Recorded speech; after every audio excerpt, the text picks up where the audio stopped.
was despised, and we esteemed him not. Surely he hath borne our griefs, and hath carried our sorrows. Yet we did esteem him stricken, smitten of God, and afflicted. But he was wounded for our transgressions, he was bruised for our iniquities. The chastisement of our peace was upon him, and with his stripes we are healed. All we like sheep have gone astray. We have turned everyone to his own way, and the Lord hath laid on him the iniquity of us all. He was oppressed and he was afflicted, yet he opened not his mouth. He is brought as a lamb to the slaughter, and a sheep before her shearers is dumb. So he opened not his mouth. May the Lord add a blessing to the reading and hearing of his holy word. Hallelujah. The Lord blesses those who read his word indeed. If you're with us on Facebook Live or YouTube Live, go ahead and sign in. We are going to finish our lesson today on Numbers. And our chapter for tonight will be 13. It might seem that we've been jumping around a little bit, and that might be probably by design, because some things that we look to accomplish, they have to have a flow to them. So hopefully you will be okay with us closing out with chapter 13. Now, most of us are aware of what it means to have a Christmas gift. I know I'm talking to believers when I say that. Okay, Robert Stevenson is in the house. All right. I see you, Bob. I see you, Rhonda, Bernice, Dawn, Ernestine, Sherlyn, and Aaron's. All right. I see Dorothy Cox. She's in the house. All right. Amen. They're coming on through. Okay. So all of us are aware of what it means to have a Christmas tree, and to know that there are gifts under the Christmas tree. So if I were to ask you, what do you do, or what would you do if I told you there is a gift under the Christmas tree for you from me? What would you do? I'm hoping that, okay, one says I'll be happy. All right, somebody else want to chime in? Someone said thank you. All right. Anybody else want to chime in? Ain't nobody gonna open it? Oh, okay, that's all right. Don't worry about it. I'll take it back to the store. All right. Did you say open it, Sister Bernie? She said, see what it is. All right, that counts as opening the gift. Okay, so what we're about to learn today is when God offers you a gift and tells you it's yours, all you have to do is thank him for it and go and use the gift, open the gift, receive the gift, okay? So this lesson, chapter 13, is going to be called Test. So on your worksheets, write it down as test, T-E-S-T. That's how you spell it, test. It's right there. All right, okay, I see you. And she says, what is it? Numbers 13 is where we are, Sister Dorothy. Numbers chapter 13. Now, she says, what is it? Okay, what is the gift? Okay, it all depends. It might just be a box with wrapping paper around it, or it might be a gift with wrapping paper around it and something inside, okay? So now, what God has done, he has told the children of Israel, I have a gift for you. The gift is the land overflowing with milk and honey. And he says, but I have a gift for you, and all you have to do is go receive it, okay? So we're going to skip around a little bit in this chapter, but we're going to cover everything that is in the chapter. So if you're in Numbers chapter 13, you're going to follow along with me. So it says, and the Lord spake unto Moses, saying, send thou men that they may search the land of Canaan, which I give unto the children of Israel, of every tribe of their fathers, ye shall send a man, every one a ruler among them. Verse 3, and Moses by the commandment of the Lord sent them from the wilderness of Paran. All those men were heads of the children of Israel, right? So every tribe, has a name, right? So you got Reuben, you've got Simeon, you have Judah, Issachar, Ephraim, Benjamin, Zebulun, Joseph, Dan, Asher, Naphtali, Gad. Now you'll notice that when we get to the division of the land,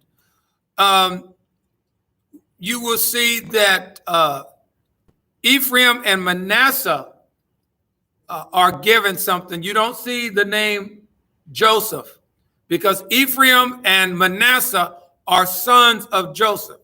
You also see in this list, there is no name Levi mentioned. Levi, we talked about last week. Their inheritance was going to be to take care of the worship center, whether it is the tent of meeting or the tabernacle of meeting or the temple in Jerusalem.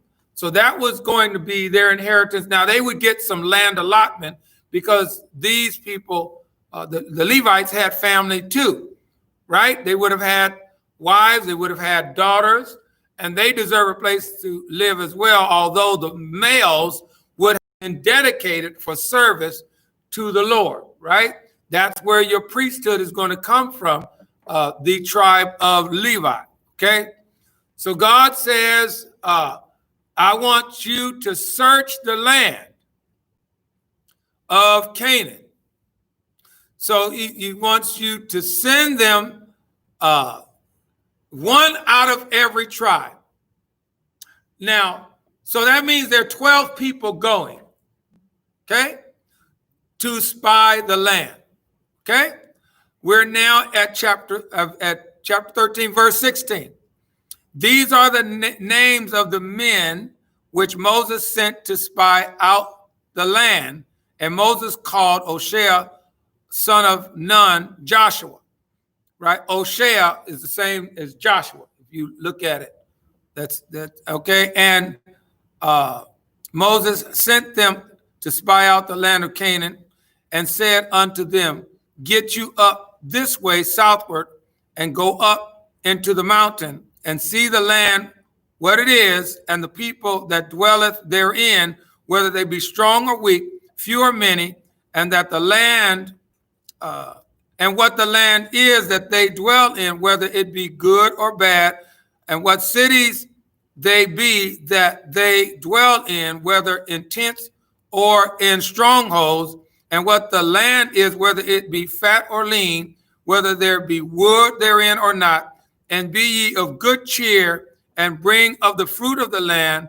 Now the time was the time of the first ripe grapes. Okay, so now God gives Moses instructions. He says, go spy the land. So you're not going to walk in the front door. You're not just going to sashay from where they were into the land of Canaan, because basically you're asking yourself to be killed. So he gives them a way to get there, which would probably be not so convenient. Convenient would be to walk in the plains where there's no mountains, no valleys, just a straight journey, all flat land to walk right through, right? But when you see 12 guys that don't dress like you, that don't look like you, walking around in your town, what you think they're going to think about you? Right. Oh, these are people that are coming to spy us out. So let's just destroy them, and we ain't got to worry about them going back and telling the story. So they were given a circuitous hidden route. So I'm sure there would have been some mountainous ranges and probably a lot of cover from trees so that they could get to the parts of the land that God was going to lead them to. And they were supposed to spy out a significant part of the land so that they could say, this is what the land looks like. Okay? Now, God already knows what's in the land. Okay? He already knows, as Bernice said, what is in the box, what's inside the gift box under the Christmas tree. Because he bought the gift, right? So he knows what he paid for. He knows the value of what he has provided in this gift box, okay? Now, the other thing he says about the people, he says, I want you to see whether they're strong or weak. God already knew, okay? I want you to see if they're few or many. God already knew. Remember, before you got a map that shares everybody that's in that land, right? So what God is doing now, instead of telling them about the land, he's going to tell them to go look at it. And when you walk through the land, you're going to see some areas where the people are about the same size as the Israelites. And then there are other lands where the people, other parts of the land where the people would be a little different in appearance. I don't want to steal the thunder, but they would look different, right? You know, there'll be some parts of the land where there are tall people, some parts of the land where there's short people. So, you know, some parts of the land where they're skinny, some parts where they're a little bit larger, okay? All right, so, and then he says, look and see how they live. Do they live in tents or do they have houses, right? When you walk through, are there walls or are there just picket fences? Because a picket fence, you can kick down. A wall, you got to knock down, right? And you need something to help you knock a wall down, depending on how big that wall is. So God says, I want you to go and look around. Okay? I want you to look in the box under the Christmas tree and see what's in that gift with your name on it. So far, so good, right? All right. And then he says, because it's an agricultural community, much like you guys are, I want you to get some of the fruit of the land. Don't just go and look around and bring nothing back. Bring back to the Israelites something that they can see, because they're not going, you guys are. So you need to come back with a testimony that is visible. Now, prior to this, he says to Abraham, I'm going to give you this land, right? We learned that already in Genesis. And then later, so Abraham was able to look over at the land, but he was not able to enter it at the time God said, I'm going to give you this land, right? Part of the Abrahamic covenant is I'm going to give you this land. Then God says to Isaac, I'm going to give you this land. Then he says to Jacob, I'm going to give you this land. Then he says to Joseph, your forefathers have heard about this land that you guys are going to get. Then he says to Moses, you're going to take them to the land. Okay? Now, when God said it to Abraham, he was able to see it, but he wasn't able to enter in. Isaac, he was not able to enter in. Jacob was not able to enter in. Joseph was not able to enter in. Moses, your job is to enter in. Okay? So it would have been Moses' responsibility to go into the land of promise. How you doing, Charlotte Austin Jordan? All right, you in the house. Okay, we're in Numbers chapter 13, Sister Charlotte, Deaconess Charlotte Jordan. Okay, and now we are at verse 21. So it says, and now, he says, I want you to go spy out the land, right? So you're not going to just walk through the front door and look around because you're going to be conspicuous. You got to go in there and be inconspicuous. So I'm sure they paired off. It wouldn't be, it would not make sense that all 12 of them stayed together. They would say, okay, when you're military, and I know I got at least one military on with us tonight, maybe more than one. But when you are asked to go spy, all y'all ain't going together. So now, Robert, I know you can chime in, Robert. Don't let me be wrong, Robert. All right. So they would pair off, and then they would have a rendezvous point where they meet back up. Right. So they say, okay, you guys go to the east. We'll go to the north.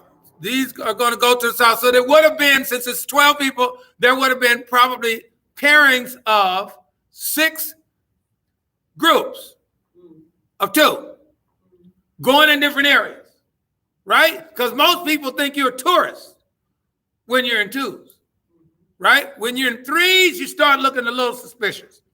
But when you're in 2s, more than likely, oh, these are just tourists. They coming in to buy our goods and services, then they'll be on their way, right?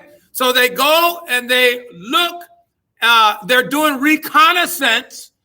Now, today they use drones, right? And a drone is an unmanned. Said yes, sir. So far, I'm right. So today they use drones, and that's an unmanned airplane or helicopter that flies and looks at everything, and it takes pictures or videos. What they were going to do is make a mental picture or a mental video in their mind. They're going to look at people. They're going to look at their houses. They're going to look at how they move around. They're going to look at whether there are strongholds where there would be military people on watch. They're going to look at around what time they change shifts. They're going to look at whether or not there are blind spots. Okay, they're going to look at whether or not the people, have celebrations at a certain time so that you know that they are vulnerable. They're going to look at what time they go to sleep.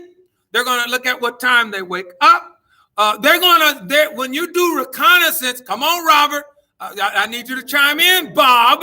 All right, you're going to look at the way they live and how they do what they do. Okay? You're not just going to look and you're aloof. You're going to look at everything. Okay? Because what they have heard, and look at how it's perfect tense. I have given. That's what God said to Abraham. I have given, right? What he says to Isaac, I have given. He says to Jacob, I have given. Joseph, I have given. Moses, I will give. And at this point, he says, he's moving from I will give when they're in Egypt to I have given. Now, the difference between perfect tense and past tense is past tense. Okay, he says, yes, sir, again. All right, thank you, Bob. I need you to stay in tune with me because this is military one-on-one. Because if you see what the enemy, because these are enemies in the land, are doing, now you can strategize what you're going to do to take the land. Can I get a what? Come on, Robert. I need you to say something else. I'm waiting on you. Okay, so he says, I have given.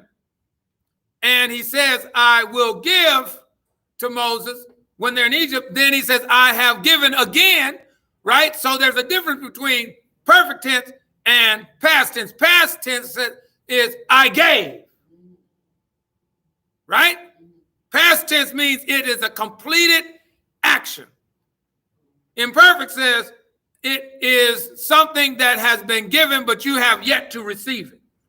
Like, I put the gift under the Christmas tree. Now, all you got to do is go get the gift with your name on it, receive it, open it, and enjoy it. Y'all with me so far? Now, this is an inheritance. Now, an inheritance is something that you don't have to work for. It comes to you ready to use, right? So an inheritance. So if you remember this, the story of the rich young ruler, the rich young ruler says, I want mine now. Usually an inheritance comes when someone has died, right? So mom and father pass away, then the inheritance go to the children, the surviving children, right? That's the way it works. If the parents pass away, then the surviving children receive their inheritance, meaning they didn't work for the house that mom and daddy paid for. All they got to do is get their stuff and move in, right? Unless the stuff that mom and daddy had is better than stuff you had, and then you just call a U-Haul truck to come and take your stuff to the dump, and then you move in with all the good stuff that mom and daddy had, right? Mom and them, daddy and them had, right? Okay, so the rich young ruler said, I can't wait till my parents die. I want my stuff right now. So he demands to get his inheritance before the time that he was supposed to get it. See, usually you wait until the parents are moved off the scene, because by now you're mature enough not to smoke up the house. I'm looking at all y'all. Because you know what happens. If you give it to an immature person that, and you know if you got a cannabis in your house, you know if you got cannabis in your house, you know that. You know it. I know I'm right. Am I right about it? Somebody said amen. Right? And if you got a cannabis in your house, I didn't say cannibal. I said cannabis. Cannabis suggests that this is a person that's toking all day. That's all they doing, smoking. They ain't going to work. You say, it's a coronavirus. No, don't lie. You ain't go to work before the coronavirus. Now you talking about coronavirus. That's why you can't go to work. No, player, that's all you doing is toking all day. And if you want to lose your house, give it. No, the parents already gone, right? So they off to sing. Deed that house to that kid, girl or boy, because girls do cannabis too. Don't act like y'all don't know. I ain't stupid. I just look like this. Listen, make sure you give it to someone who's responsible, who will not smoke it up. We got people that have a $300,000 or $400,000 house, sell it for $30,000 just so they can get enough cannabis to smoke for 2-3 months. They smoke up the house. And then guess what? The person that bought it said, hey, I paid cash for this. I paid 30 grand. And all I gotta flip or flop. I'm gonna flip this house. I'm gonna flip this house. This old dummy there, they didn't know the value of it, because see, the drugs that fried your brain. Your brain is fried. Your brain is like eggs in a skillet. It was fried, and you didn't know the value. And so you do not leave it. Nothing of value in the hands of somebody that's on drugs, right? Or have does not show that they are responsible, because they may not be on drugs but don't know how to handle money. That'd be just as bad as someone with cannabis. Right? And, they don't know how to handle money. So if somebody offer them $100,000, well, I'm rich. But the house is worth $600,000, and you rich because you sold it $500,000. You gave that person that ain't in your family a $500,000 discount. Does that make any sense? That's why somebody said, "Well, that's why I don't like math." You got to learn to like math because you're gonna mess up your money, honey. Okay, so here we are. That God says, I have given, I have given, I have given, I have given, I am giving. In Moses' time, I am giving, right? So this is something on its way. And then as he sends the spies out, he says, I have given again. Okay, y'all with me? Okay, all right, here we go. Verse 1, so they went up and searched the land from the wilderness of Zin unto Rehob, as men come to Hamath. And they ascended by the south and came unto Hebron, and they're right. And then it's talking about some names, and it mentions Anak. All right, that's coming back in a minute. Yeah, verse 23. And they came unto the brook of Eshcol and cut down from thence a branch with one cluster of grapes, and they bare it between two upon a staff. And they brought of the pomegranates and of the figs, right? So normally, if you know anything about agriculture, you will find that there would be an orchard of apples, an orchard. Now, I might not be saying it exactly the way it should be said, but I think you get the point. An orchard of oranges, an orchard of grapes, an orchard of pomegranates, an orchard of figs, right? Groupings of different fruit, peaches, pears, right? So you're not going to see a pear tree right next to a pomegranate tree, next to a grape vine, right? They're going to be, like one. There might be, like, if you've ever been to Sonoma Valley or in wine country, you've got several wineries and several. Now, somebody just said, what you know about growing up in wine country?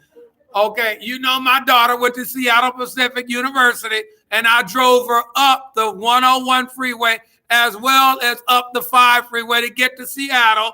And in both cases, you got to pass lands, past places where there are plenty of grapes.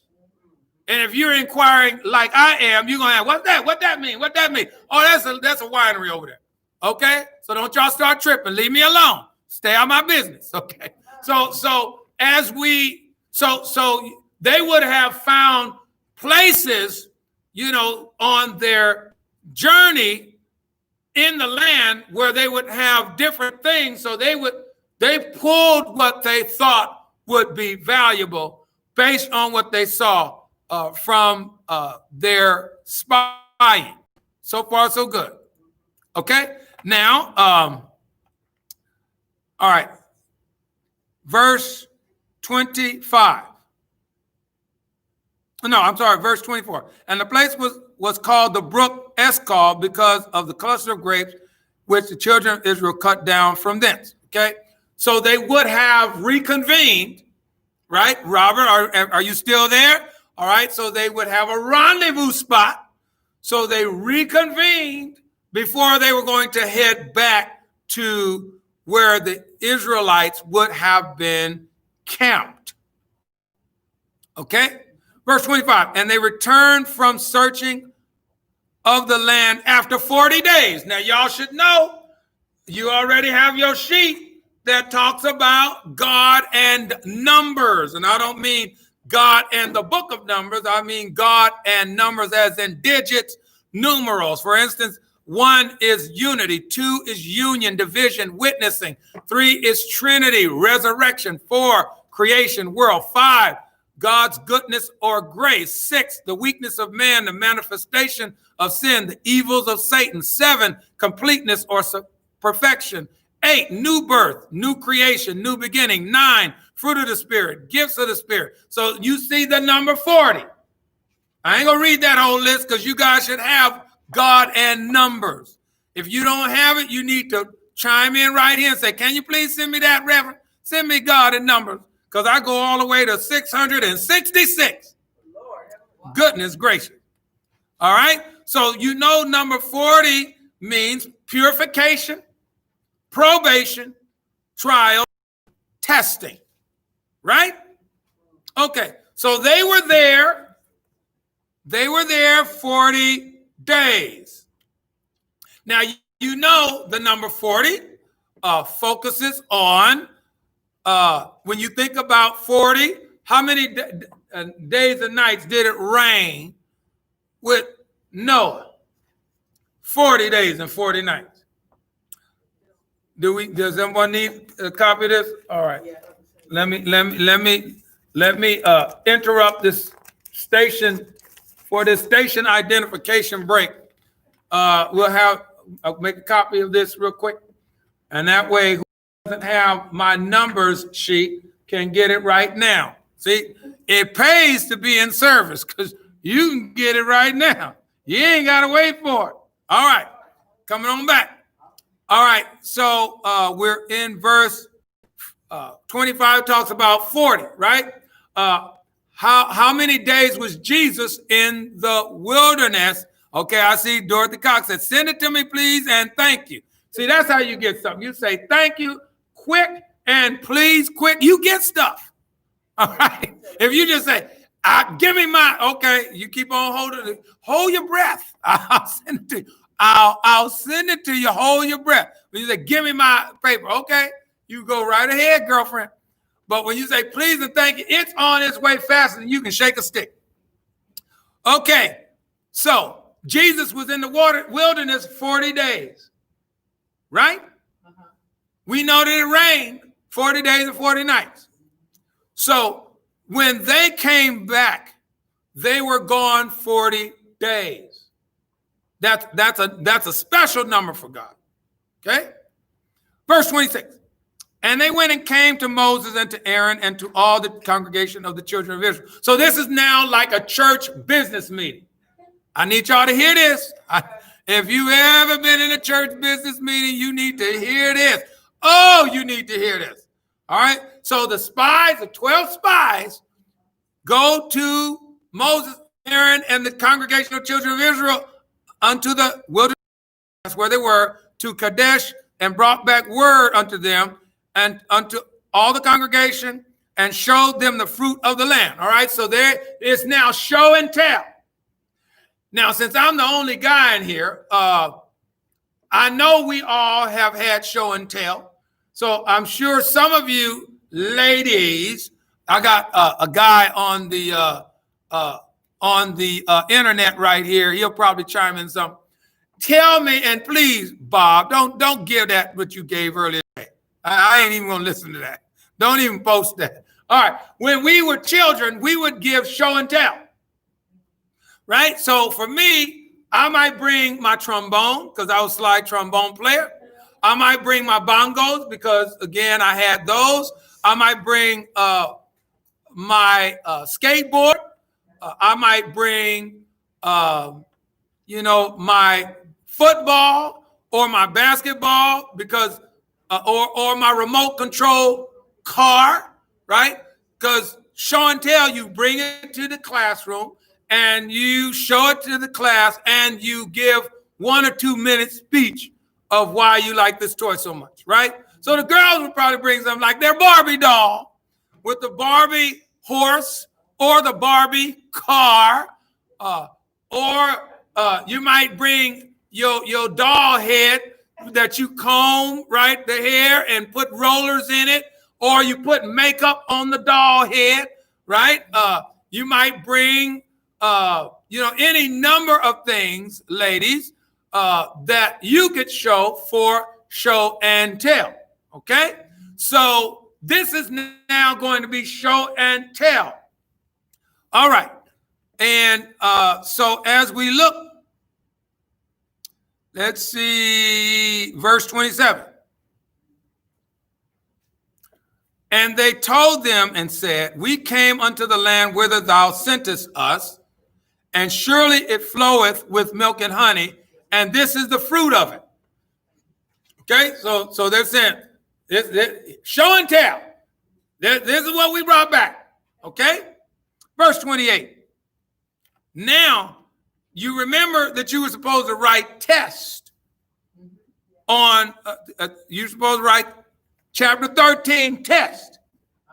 Now, I need you to go to timidity, okay, and write verses 28 and 29. Chapter 13, verses 28 and 29. Timidity. Okay? Here we go. Now, chapter 13. Yeah, we're only doing chapter 13 today. Okay, here we go. Y'all with me? So I'm going to read 27 again because it sets up 28 and 29. And they told him and said, we came unto the land whither thou sendest us, and surely it floweth with milk and honey, and this is the fruit of it. Nevertheless, the people be strong that dwell in the land, and the cities are walled and very great. And moreover, we saw the children of Anak there. The Amalekites dwell in the land of south, and the Hittites and the Jebusites and the Amorites dwell in the mountains, and the Canaanites dwell by the sea and by the coast of Jordan. Now, we already talked about these people. We already showed you in the map. Okay? So what they're saying is these people are big. And so God already knew that there were big people in that land. Okay? So think about this for a second. All right. Oh, Sister Dorothy said, I brought my favorite book to show and tell. All right. Dr. Seuss still works, y'all. All right. I don't know if it was Dr. Seuss that she brought, but, you know, we bring books as well to show and tell. Okay. God already knew you had big folk in the land. Now, there's a difference between a big guy and a strong guy. Right? You can have a person that's 9 feet tall that has a glass jaw, right? Y'all know what a glass jaw is. You do like this, and he falls down. Right? You don't even have to ball it up. You just do a flick of the wrist, and they fall down, knock them out, right? So they're big, but they're weak, right? And then but you also know that there's those that pump iron. Now, how many people know that giants do fall? Giants do fall, y'all. All right. And so just because a person is big, what military people, Robert, you got to help me out here. You got to help me, Robert. Military people are taught how to do hand-to-hand combat with big guys bigger than them, stronger than them, as well as guys their size and guys smaller than them. Oh, she says, I Know Why the Caged Bird Sings. That's the book. That's what she brought. Okay, girlfriend, culture, refined. I may as well throw my finger up. Let me drink some of my iced tea with my finger. There we go, Sister Dorothy. Here we go, Sister Dorothy. Okay. All right, that's my iced tea for you. Someone said, is that Long Island? No, it is a lemon pure leaf tea. Why y'all in my business? Oh, y'all need to pay me pure leaf. Pay me, don't delay me. Give me my $1, don't make me holler. I just gave you a plug. You owe me some money. Go to www.calvarybaptistla.org and give a donation. Press the donate button, and then we'll be good. All right. You know, we blessed you by calling your name. Least you could do is give us $2 or $3. Okay. All right. So here we are with military. They know how to go hand to hand. They're trained how to go hand in hand with hand-to-hand combat with the big guys, the small guys, the medium-sized guys, and because you know eventually in today's battle you will run out of bullets. Both of y'all gonna run out of bullets, and you're gonna have to go hand to hand if you're in a battle like that. So that's what basic training is. They train you how to do all of this stuff, right, Bob? I still don't see you coming in, Bob. All right, so it is obvious that if there are giants there, God says, I have given. So no matter what you see, the land is yours. No matter what you see underneath that Christmas tree, that package is yours. Are y'all with me? Okay, so verse 28 and 29, these people are giving a timidity report. Scared. Okay? All right. We're going to keep reading. Verse 30. And Caleb stilled the people. Okay, Robert finally said amen. So that means Dorothy Cox said, you're so funny. Okay. I was born like this, girlfriend. Okay. Here we go. Caleb stilled the people before Moses and said, let us go up at once and possess it, for we are well able to overcome it. See, when God gives you something, you know it's yours. Now, what we saw of them going to spy out the land, Robert, you need to help me on this one again, is they will develop all military. If they know there's a land they're going to conquer, they're going to already prepare a strategy before they go up in there. You ain't just going to walk through the front door and say, we're going to take it without a strategy.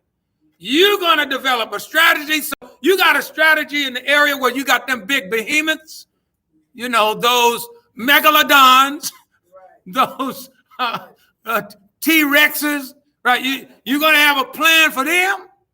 And then you're going to have a plan for the, you know, the short people, right? You're going to have a plan for the medium-sized people. You're going to have a plan for each area where you're going to face folk, right? That's why you spy out the land, so you can develop a strategy for how you're going to acquire what God has already given you, right? In other words, they knew that God told them, you have already been given the land. All you got to do is go in and possess it. All right, Rob said recon, not decon. Although decon, okay, I didn't call y'all name now, Ray. Decon, that means you spray it and the bugs are dead. All right, decon. All right, he says recon. Y'all need to pay me, don't delay me. All right, here we go. So Caleb calms the people. Notice it's not Moses calming the people. See, Moses didn't go. Caleb was one of the ones that went. Okay?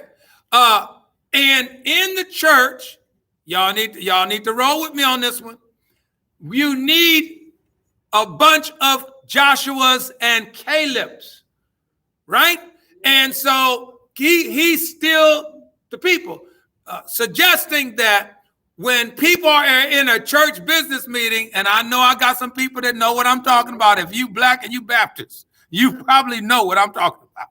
Church business meeting, you got folk that come in ready to fight before they even hear what's on the agenda. They come in with a plan to circumvent and undermine everything that's being said before they even know what is going to be said. Right? So a people stiller or a people calmer is someone that would be on a mother's board. That would be on the deaconess board. That would be on the deacon board.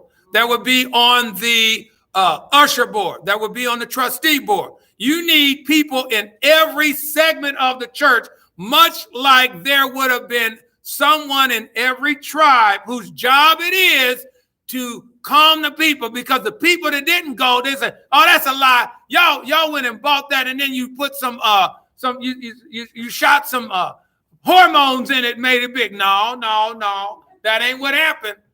We took this out of the land. This guy saw it. This guy saw it. That guy saw it. That guy saw it. Don't play us stupid. We are bringing back exactly what we saw and what is there. And guess what? We don't have to try to plant that stuff. It's already there. When we go in, it's growing for us just like it's growing for them. Are y'all with me? So what is happening here is, she says, watch out. Okay. Yes, Lord. All right. Come on. All right. I'm with you. All right. So when you have calming spirits in the congregation, those frustrating spirits who are looking for something negative to say, right? Jesus, Mary, and Joseph. I got you, Charlotte. All right. And you got them negative spirits. You know, you got them gum bumpers always bumping your gums. You talk too much, homeboy. You never shut up. Those people always got something negative to say. You need the calmers that say, it's going to be all right. We can do it. It's cool. We know that it looks difficult, but we can still handle this, right? So Caleb comes out. He stills the people. And the pastor always need people stilling the crowd, because just, the pastor's up there in the pulpit preaching, and the negativity that's being spoken about in the pew can make a person miss the sermon that they heard that day. So you need someone to say, we didn't come here for that. We came here for the word. If you didn't come here for the word, maybe you're in the wrong church today. But, well, technically you're in the right church because you need the word, right? So you need to listen. Yeah. Yes, Lord, I see you. I see you, Charlotte. Yes, Lord. If you come to church for the word and all you do is talk negative all service long, you missing the purpose for which you got there. So Caleb is stilling the people, and he says, we can take it right now. Because he is a warrior and he knows what he's talking about, right? Okay, now, verse 31. Okay, y'all with me? But the men that went up with him said, we be not able to go up against the people, for they are stronger than we. Y'all got it? And they brought up an evil report of the land which they had searched unto the children of Israel, saying, the land, though we have gone to, turning the page, search it, is a land that eateth up the inhabitants thereof. And all the people that we saw in it are men of a great stature, meaning they're tall. And there we saw the giants, the sons of Anak, right? So they're giants, which come of the giants. So more than likely, they would have seen people the size, average of Goliath, the champion of Gath. Okay? All right, which come of the giants, and we were in our own sight as grasshoppers, and so we were in their sight. Okay? So you're going to write timidity. You got chapter 13, verses 28 and 29, and you're going to add verses 31 through 33. Okay? Chapter 13 is the test, the entire chapter. So far, so good? Mm-hmm. Now, here's the punchline before we close out. God will always give you a test so before you get your inheritance, right?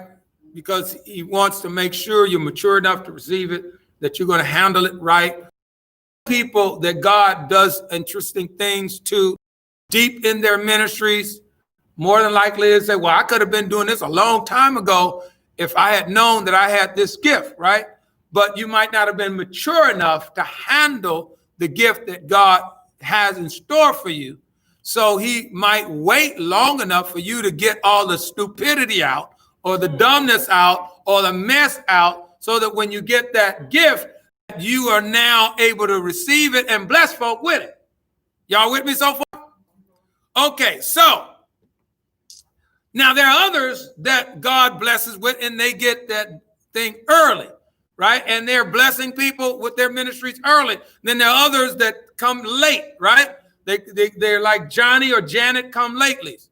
So here is the parting line. Y'all gonna need to write this down.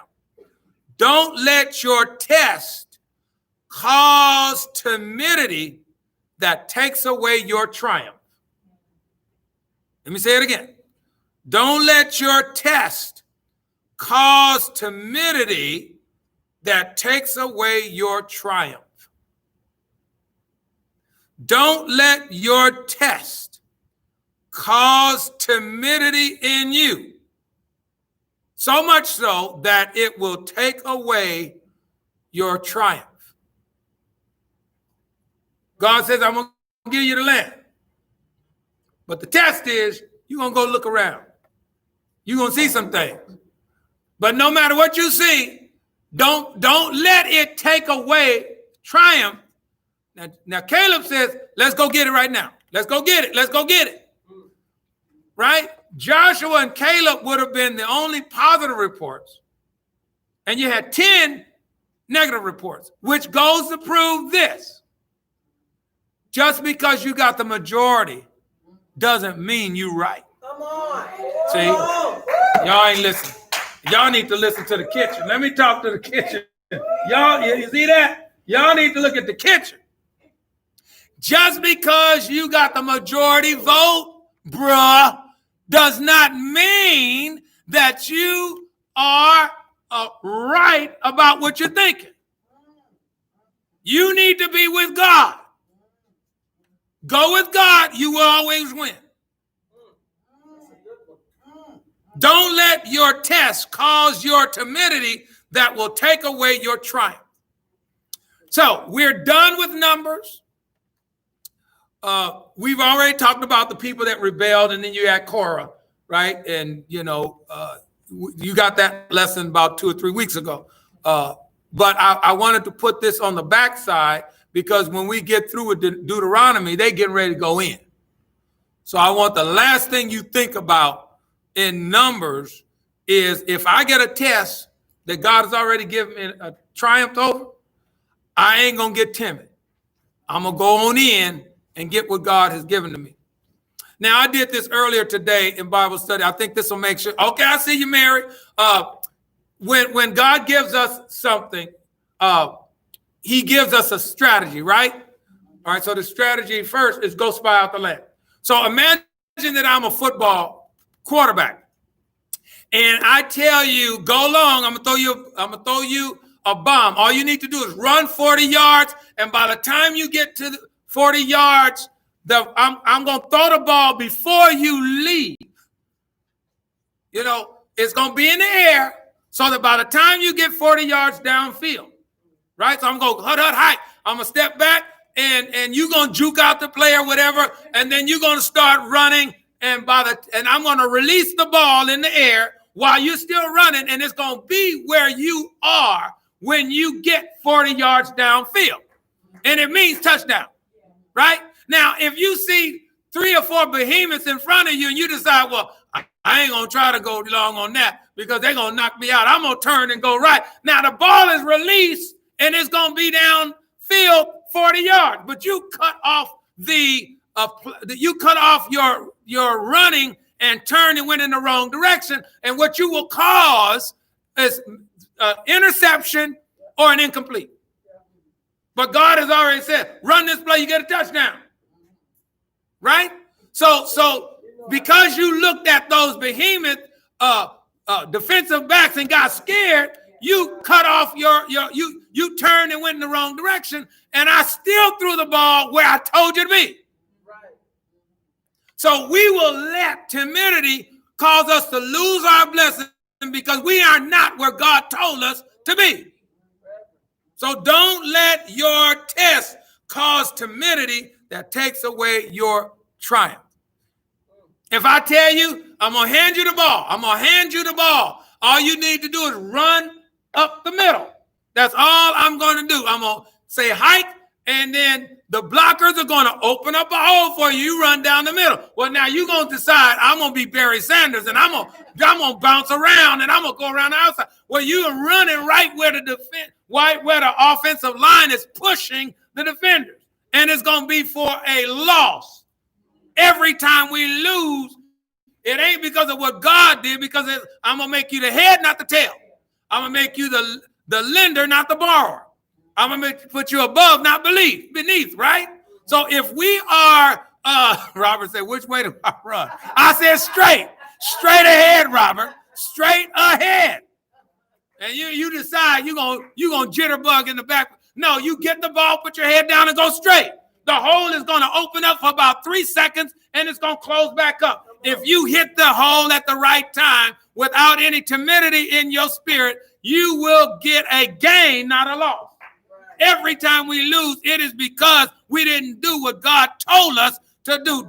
Don't let your test cause timidity in you that will take away your triumph. Now, this is going to come back when we talk about AI. You're going to see it again. AI is coming. It's coming. All right? I need y'all to remember this.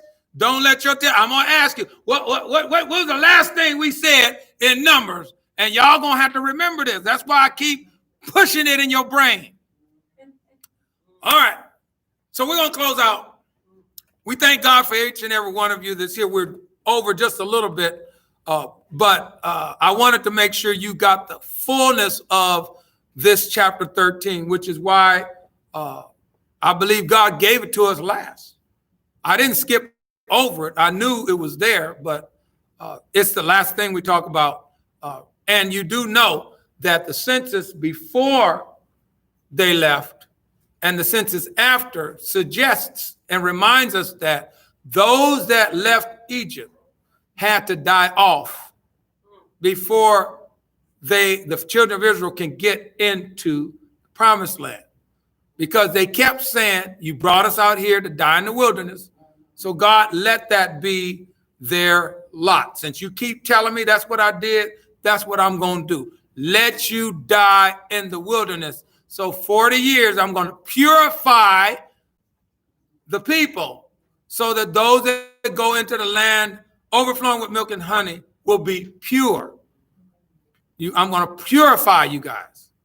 I'm going to root out the bad so that the blessed people, the ones that's going to follow my instruction. Now, we know they followed his instruction for about 5 minutes. But you know, notwithstanding, they're not going to have a problem that the ones that were in Egypt had. You know, the ones that were adults by the time they came out of Egypt. Okay? All right. The only Joshua and Caleb would be the group, and those underneath them, younger than them, that would go in, right? Their parents would not receive that blessing. All right, so thank you for hanging with us. We appreciate you. We hope and pray that something was said or done that lets you feel that this was something that was informative and helpful. If you were blessed by this, please go to www.calvarybaptistla.org and put a donation in, or you can mail your check payable to Calvary Baptist Church to 4911 West 59th Street, and that's LA 90056. We're going to ask that the Lord will keep you, let his countenance shine upon you, and that he grants you peace, and that you will have all the blessings that are in store for you. We pray that God gives you all of them. And remember, thou shalt have perfect peace whose mind is stayed on thee. All right, God bless you. We'll see you next time. Amen.